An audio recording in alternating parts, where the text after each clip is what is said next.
that business of the Galwan little fracas which took place should never have happened, provided the command had given its orders. I am sure by now they don't.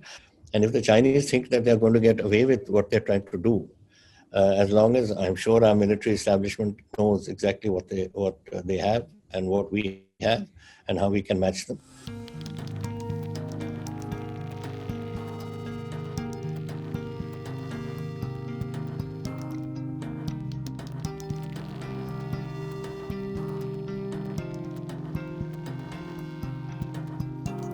If you look at China's history, firstly, they couldn't care a damn about human life. In the Great March, 75 million people died under Mao's leadership, and then in the Cultural Revolution, another 3 million people died, and in the purges, subsequently, about 1 million people died. So, human life doesn't really matter to them. They have a concept of them for 100 years since the Opium Wars took place, that it's 100 years of humiliation, they call it. That is the word they use, 100 years of humiliation. And they have made out a plan for retaking areas which they lost over the couple of centuries, let's put it. So interestingly, one of your Chinese journalists has written a book saying that the next 6 wars that China is going to fight. You know, in Peking, nothing goes out without government's approval. So it was testing the waters or what they were trying to do. But we are very much on number 2 on the list. Taiwan is number 1 on the list. And they are going as far back as demanding areas that Russia had taken from them. So, you know, it's and what they call us is Southern Tibet area. And now they have got a new military system in place since 1916. Which is, there were 7 military districts. Now they've cut it down to 4 commands. We are in the southern, in the western command of theirs, southwestern command. And other commands are for various other areas. But they have also a strategic command, and they also have a rocket command. Now, a whole command of only rocket-based,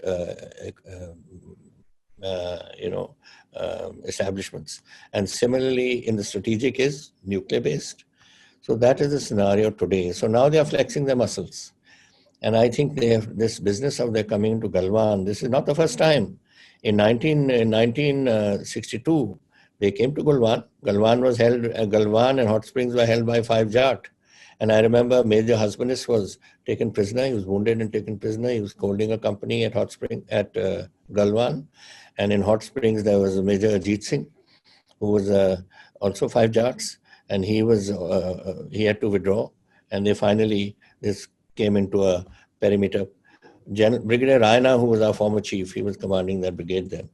And they came back, and then you had 1/8 Gurkhas holding the frontal area of Chushul, and the Jats coming in, and the 13 Kumaus at Razangla. So that battle took place. And it was a pitched battle. There were a lot of casualties. Chinese suffered very heavily also there. In the Eastern Theater, we didn't do too well because I'm afraid leadership was bad on our part. And you put in a division. In fact, when I joined the army, I joined that same division. They had come back from that area of Namkachu, and then they'd come down up to Sela, and from Sela to Bamdila, and that area and all that area where they lost.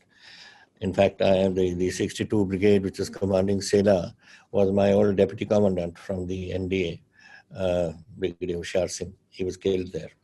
So that was a completely mismanaged affair by General Kaul and by General Mahavir Prasad, Naranjan Prasad.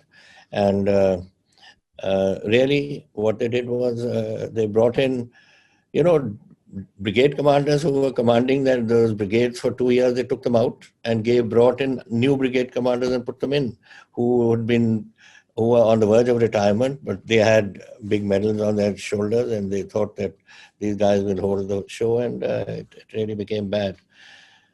As far as the troops were concerned, troops of first class, troops had no ammunition. They had the old guns, the 303 rifles of the Second World War vintage. They had no artillery support. They had just one battery of 17 Parafield, which was holding, which never got a shot off. They had a battery of heavy mortars which had no bombs. The bombs hadn't arrived from Delhi or wherever they were supposed to arrive from. There was no medical equipment. There was no food. There was one, you were fighting at areas between 9,000 and 12 and 13,000 feet. Even in autumn, it gets very cold. The men had only one jersey. They had one blanket each, and two of them used to huddle onto one blanket on the ground and one on top of them. And that's how they kept warm. And the second Rajputs, for instance, last 3 days before the war took place, they had no food.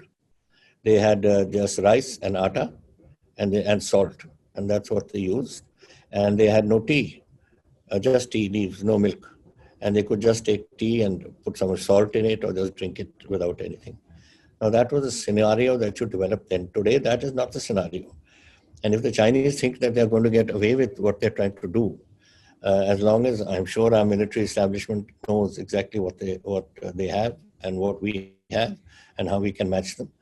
But the fact remains that we are in a much, much, much better position.